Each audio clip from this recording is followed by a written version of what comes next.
France की नौसेना के पूर्व लड़ाकू पायलट पियरे हेनरी चुएट एक बार फिर सुर्खियों में हैं। लेकिन इस बार वजह भारत को लेकर दिए गए उनके विवादित बयान नहीं, बल्कि चीन के लिए कथित जासूसी के गंभीर आरोप हैं। फ्रांसीसी जांच एजेंसियां उन पर राष्ट्रीय सुरक्षा से जुड़ी संवेदनशील जानकारी चीन तक पहुंचाने के आरोपों की जांच कर रही है। इस मामले में उनसे पूछताछ की जा चुकी है और उनके घर की भी तलाशी ली गई है। हालांकि अब तक उन्हें किसी अदालत ने दोषी नहीं ठहराया है और जांच अभी जारी है। पियरे हेनरी चुएट वही पूर्व पायलट हैं जिन्होंने मई 2025 में भारत के ऑपरेशन सिंदूर के दौरान भारतीय वायुसेना के राफेल लड़ाकू विमानों को लेकर कई विवादित दावे किए थे। इसी बीच में फ्रांस के एक पायलट की खबर बाहर निकल कर आती है। तो कहते हैं कि साहब, चाइना के JF-17 ने राफेल को मात दे दी है। ये एक फ्रांसीसी पायलट, जो फ्रांसीसी पायलट खुद कभी राफेल उड़ाता था, उसका दिया बयान था। जब ये सुर्खी तेजी से चलने लगी तो उस पायलट को बुलाकर पूछताछ हुई। फ्रांस के पूर्व पायलट हैं पियरे हेनरी शुए। इन्होंने हाल ही में जो बयान दिए, मतलब पिछले साल जो बयान दिए, उसके चलते फ्रांस में इन्हें हिरासत में लेकर पूछताछ की गई। आरोप इन पर निकलकर आया कि इनके साथ चाइनीज एजेंट जुड़े हुए थे, जो इनसे संवेदनशील जानकारी निकलवा कर अपने काम में ले रहे थे। शुए की कहानी क्या है? असल में जब मई 2025 में भारत और पाकिस्तान के बीच में युद्ध शुरू हुआ, ऑपरेशन सिंदूर, उसमें भारतीय वायुसेना का विमान राफेल था। राफेल बढ़िया से दुश्मन के निशाने को ठिकाना लगा रहा था। लेकिन उसी बीच में ये जो पियरे हेनरी शुए हैं, इनका एक वीडियो बाहर आ जाता है, और वीडियो बाहर आता है तो इनके पीछे की कुछ उपलब्धियां भी साथ साथ आ जाती हैं। उपलब्धियों में कि आप 2021 तक फ्रांस की नेवी के अंदर काम किए हुए हैं और आपने striker fighter, Rafale M fighter और फ्रांस के लिए उड़ाए हुए थे। इन्होंने उन्हीं दौरान यूट्यूब पर एक वीडियो बनाकर डाला और कहा कि हमने किस प्रकार से, मतलब चाइना वालों ने किस प्रकार से राफेल को निशाना बनाया। असल में 2019 में इन्हीं शुए के ऊपर, जो पियरे हेनरी शुए हैं, इन पर जांच बैठ चुकी थी। किस बात की जांच बैठ चुकी थी? ये जब सर्विस में थे उसी समय ये चाइना की यात्रा पर गए थे। क्या कोई देश अपने सबसे भरोसेमंद लड़ाकू विमान की पीठ में चूल्हा घोंप सकता है? जवाब है हाँ। एक फ्रांसीसी चेहरे ने पूरी दुनिया के सामने आकर दावा किया कि चीन के बने J-10C ने भारत के राफेल को मार गिराया, और उस वक्त पूरी दुनिया हैरान थी कि फ्रांस का अपना ही एक पूर्व पायलट ऐसी बातें कैसे कर सकता है। और आज उस रहस्य से पर्दा उठ चुका है जिसे दुनिया डिफेंस एक्सपर्ट मानकर सुन रही थी। फ्रांस की खुफिया एजेंसी ने उसे चीन का जासूस करार दिया है। जी हाँ, पियरे हेनरी चुएट, जिसने राफेल को राफेल किलर के हाथों से हारता हुआ दिखाया था, आज कुछ जासूसी और गद्दारी के संगीन आरोपों में फ्रांस की सलाखों के पीछे पहुंचने की कगार पर है। असल खबर भारत का मीडिया आपको नहीं देगा, जो कि फ्रांस के सोर्सेज लेकर आ रहे हैं, और बात बड़ी गहरी है। और भारत के जो फिजाइया के बड़े ओहदेदार हैं वो इस वक्त काफ़ी परेशानी का सामना कर रहे हैं, क्योंकि ये जो पायलट था, इसके बारे में फ्रांस की तरफ से उन्हें खबरें पहुंच रही हैं कि इसने राफेल के राज सारे के सारे चीन को मुहैया कर दिए हैं। और यही वो वजूहात हैं जिसकी वजह से चीन के J-10C इस काबिल हुए कि वो पाकिस्तानी पायलट्स के हाथों पहली बार इतने एडवांस तैयारे को मार गिरा सकें। एक तैयारा तो फ्रांसीसी भी मानते हैं कि वो गिरा है, जबकि पाकिस्तान का ये दावा है कि मोर देन वन यानी 3 के करीब राफेल गिरे हैं। खुद भारत के भी कई लोग इस बात को एक्सेप्ट कर रहे हैं कि हमारे 2 से 3 राफेल गिरे हैं। बीच में सकोई भी है, बीच में मिग भी है। ये सारे कुल मिलाकर 7-8 तैयारे जो हैं वो भारत के गिरे हैं। मलबा तो आपने 6-7 का देखा ही है मुख्तलिफ वीडियोज़ में, जो भारतीय खुद बना कर दिखाते रहे। अब भारतीयों को मसला ये है कि आगे आने वाले वक्तों में 114 राफेल तैयारों का ऑर्डर उन्होंने फ्रांस को दे रखा है, जिसमें उनकी नेवी के लिए भी होंगे और एयरफोर्स के लिए भी ये जहाज़ होंगे। लेकिन अगर ये सारी की सारी मालूमात जो कि इस फाइटर पायलट ने, जो कि एक सीनियर तरीन पायलट था राफेल का, वो अगर कोई ऐसी खुफिया मालूमात जिसमें राफेल की एग्जिस्टेंस को ख़तरा हो सकता है वो अगर दे चुका है, तो फिर भारतीयों का 114 के 114 जहाज़, जो कि तकरीबन 35-36 बिलियन डॉलर्स उस पर इन्वेस्ट कर रहा है भारत, वो सारे के सारे आने से पहले ही कबाड़ हो जाएंगे। फ्रांस को तो तकलीफ़ है ही, भारतीयों को बहुत ज़्यादा तकलीफ़ है, क्योंकि अपनी हिस्ट्री का सबसे बड़ा ऑर्डर दे बैठे हैं वो फ्रांस को। और अभी ये खबरें फ्रांस से निकल कर आ रही हैं कि एक पायलट जो है वो पहले से ही चीन के साथ मिला हुआ। तो खैर, सुनते हैं इस सारे मामले पर भारतीय क्या कुछ कह रहे हैं। ये पिछले साल की कहानी दोहरा रहे हैं कि वो कह रहा था कि चीन ने गिराए हैं और उस पर तहकीकात हो रही हैं, लेकिन अंदर की कहानी है। भारत के खिलाफ झूठ फैलाने वाला ये शख्स आखिर चीन का स्लीपर सेल कैसे बन गया? दरअसल पियरे कोई साधारण पायलट नहीं था। उसने फ्रांस की नौसेना के एलीट विंग में सालों तक काम किया। उसने फ्रांस के गौरव aircraft carrier Charles de Gaulle से घातक सुपर एंटी-डार्ट और दुनिया के सबसे बेहतरीन multi role fighter jet Rafale M उड़ाए थे। साल 2021 में नेवी छोड़ने के बाद उसने खुद को एक सोशल मीडिया स्टार या फिर डिफेंस एनालिस्ट के रूप में पेश किया। उसके यूट्यूब चैनल पर 5.5 लाख से ज्यादा लोग हैं। लोग सोचते थे कि ये एक अनुभवी पायलट बोल रहा है तो सच ही बोल रहा होगा, लेकिन किसी ने ये नहीं सोचा था कि उसकी स्क्रिप्ट पेरिस से नहीं बल्कि बीजिंग से लिखी जा रही है।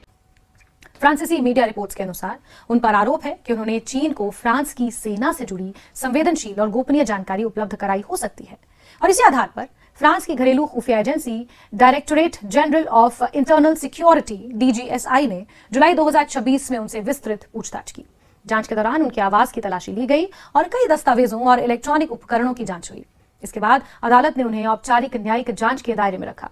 हालांकि फ्रांसीसी कानून के अनुसार औपचारिक जांच के दायरे में आने का अर्थ ये नहीं है कि व्यक्ति दोषी साबित हो गया है। अंतिम निर्णय जांच और न्यायिक प्रक्रिया पूरी होने के बाद ही होगा। रिपोर्ट्स के अनुसार जांच एजेंसियों का ध्यान विशेष रूप से चुएट की चीन यात्राओं पर केंद्रित है। आरोप है कि उन्होंने साल 2018-19 में जब वो फ्रांसीसी नौसेना में कार्यरत थे, चीन के 2 दौरे किए थे। बताया जा रहा है कि इन यात्राओं की जानकारी उन्होंने अपने वरिष्ठ अधिकारियों को नहीं दी, जबकि नियमों के अनुसार विदेशी यात्राओं की सूचना देना अनिवार्य था। जांच में यह भी सामने आया है कि इन दौरों का खर्च दक्षिण अफ्रीका की एक एविएशन कंपनी ने उठाया था। यही तथ्य अब जांच एजेंसियों के लिए महत्वपूर्ण बन गया है। मीडिया रिपोर्ट्स में दावा किया गया है कि चीन यात्रा के दौरान चुएट ने चीनी सैन्य पायलटों को प्रशिक्षण दिया। इस प्रशिक्षण में विमान वाहक पोत से लड़ाकू विमान उड़ाने और उतारने जैसी जटिल सैन्य तकनीकों पर भी जानकारी दी गई। विमान वाहक पोत आधारित अभियानों को किसी भी नौसेना की सबसे संवेदनशील और रणनीतिक क्षमताओं में गिना जाता है। इसीलिए यदि इस तरह की तकनीकी जानकारी किसी विदेशी सैन्य बल तक पहुंची हो तो उसे राष्ट्रीय सुरक्षा के दृष्टिकोण से बेहद गंभीर माना जाता है। अक्सर जब आप सेना में हो, किसी प्रशासनिक सेवा में हो, आपको विदेश यात्रा से पहले सरकार से परमिशन लेनी होती है। फ्रांस में भी यही नियम है। ये फ्रांसीसी नेवी में रहते हुए बिना अपने सीनियर्स को इन्फॉर्म किए चाइना गए और चाइना जाकर वहां पर ट्रेनिंग दे दिए। किस बात की ट्रेनिंग दे दी है कि फाइटर जेट्स कैसे काम करते हैं, लैंडिंग कैसे होती है, डॉकिंग कैसे होती है, टेक ऑफ कैसे होता है, फाइट्स कैसे होते हैं, प्रिसिजन स्ट्राइक कैसे होती है और राफेल कैसे काम करता है। ये राफेल के बारे में ज्ञान उलटकर पाक चाइना में चले आए 2019 में। इनके ऊपर जांच बैठना शुरू हुई। जांच के नतीजे आते उससे पहले तो ये राफेल के ऊपर चाइना की तारीफ के पुल भी बांध दिए। 2018 में जब ये गए थे तब इन्होंने एयरक्राफ्ट करियर पर कैसे लैंडिंग होती है उससे रिलेटेड काफी सारी जानकारियां वहां पर प्रॉपर तरीके से साझा की थी। इनकी जांच जब होना शुरू हुई तो चर्चा अप्रैल 2025 की निकलकर आई, जब इनके मामले को पब्लिक प्रोसिक्यूटर के सामने रखा गया कि साहब ये इस प्रकार से कहीं ना कहीं विदेशी शक्तियों के साथ हमारी खुफिया जानकारी साझा कर रहे हैं। इंटरेस्टिंग है, मई 2025 में भारत और पाकिस्तान के बीच ऑपरेशन सिंदूर हुआ है और इनके ऊपर जांच पहले से ही बैठ चुकी थी। और जांच के साथ साथ यह बात भी कि इन्हें कहीं ना कहीं चाइना के द्वारा कुछ ल्यूक्रेटिव ऑफर्स दिए गए थे, यानी कि कुछ पैसे खिलाए गए थे जिसके चलते ये सर्विसेज में रहते हुए चाइना गए थे। यह खबर भी 2023 में आ गई थी। यानी कि एक व्यक्ति जिसने पूरी दुनिया में यह गलतफहमी को बल दे दिया कि राफेल से बेहतर JF-17 है, उस पर 2025 से पहले ये सारी न्यूज कटिंग्स आप 2023 की आप देख रहे हैं, आप 2019 की आप देख रहे हैं, 2018 की आप देख रहे हैं, इस व्यक्ति के ऊपर कई सारी जांच बैठ चुकी थी। 10 मई 2025 भारत और पाकिस्तान के बीच तनाव चरम पर था और इसी दौरान चुएट ने एक वीडियो जारी किया जिसने रक्षा जगत में हड़कंप मचा दिया। उसने दावा किया कि पाकिस्तान के J-10C ने चीन की PL-15 beyond visual range missile का इस्तेमाल करके भारत के राफेल को मार गिराया है। उसने J-10C और JF-17 जैसे चीनी कबाड़ को राफेल किलर का टैग दे दिया। उसने पागल के बच्चों, ये बात उसने बाद में की है, की जरूर है अपने सोशल मीडिया यूट्यूब चैनल पर, लेकिन कुछ दिनों बाद किया है। उस वक्त तक तो पूरी दुनिया में मशहूर हो चुका था। राफेल जो है वो ज़मीन के बल उसकी जो स्टॉक्स हैं गिर चुके थे, चेंगडू के ऊपर आसमान की बुलंदियों पर पहुंच गए थे, 11% का हाइक मिला था उसे। ये तो उसके बाद उसने किया और अभी ये सारा मलबा उस पायलट पर डाल रहे हैं कि उसने कहा था और पूरी दुनिया को पता लगा था कि राफेल गिरा है। तुम्हारा अपना CDS मान कर आया कि जहाज़ गिरे हैं जी, पार्ट ऑफ कॉम्बैट है जी, लॉसेज हुए हैं, लेकिन उतने नहीं हुए जितने पाकिस्तान कह रहे हुए हैं, वो भी मान रहा है। राफेल का तो टेल तुम्हारा खुद पार्लियामेंट के अंदर मेंबर पार्लियामेंट लेके आया था तस्वीर की, ये जी टेल है जी, वो 001 वाली।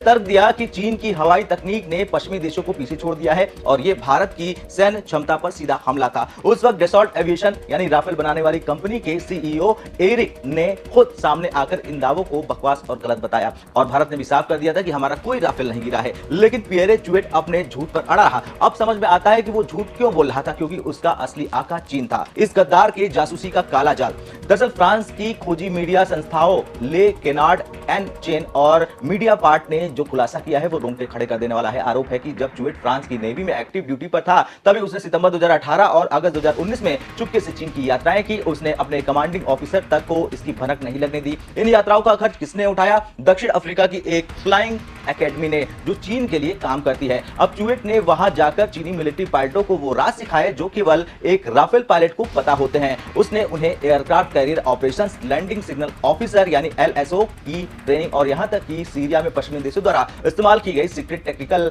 जानकारी भी लीक कर दी। और उनके बाद में ये जब निकल कर आते हैं, अप्रैल की खबर निकल कर आती है कि फ्रांस बाकायदा इस बात की जांच कर रहा है कि साहब इन्होंने चाइना के साथ कुछ ना कुछ जानकारियां साझा की हैं। ये हेडलाइन बनकर आती है।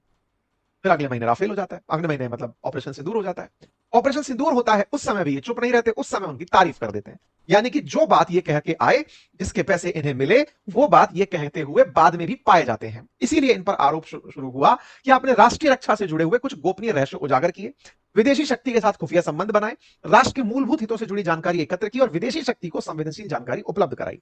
इनके ऊपर अभी इसी के चलते फिर से जांच बैठी है और इनके इंटेलिजेंट कनेक्शंस की जांच की जा रही है। शुए ने अपनी सफाई में कहा कि मैं 2 दिवसीय यात्रा में गया जरूर था, लेकिन मैंने वहां पर अपनी जानकारी साझा नहीं करी। तो सुन लीजिए आपने, भारतीयों को तकलीफ अब एक्चुअल में यह है कि आगे भी राफेल आने हैं। अभी भी हमारे पास कोई 32-33 हैं, 36 की जगह कोई 3-4 तो वैसे ही उड़ गए हैं। तो आगे आने वाले वक्तों में चीन के पास ये सारी इन्फॉर्मेशन होना मतलब पाकिस्तान के पास ये इन्फॉर्मेशन होना, और यही वजह है कि अब इन्हें बड़ी तकलीफ हुई है और हो सकता है कि ऑर्डर पर दोबारा रीथिंक किया जाए। अब क्या राय है कमेंट सेक्शन में ज़रूर बताइएगा। चैनल को सब्सक्राइब नहीं किया तो ऐसी वीडियोज़ के लिए उसे भी ज़रूर सब्सक्राइब कीजिएगा।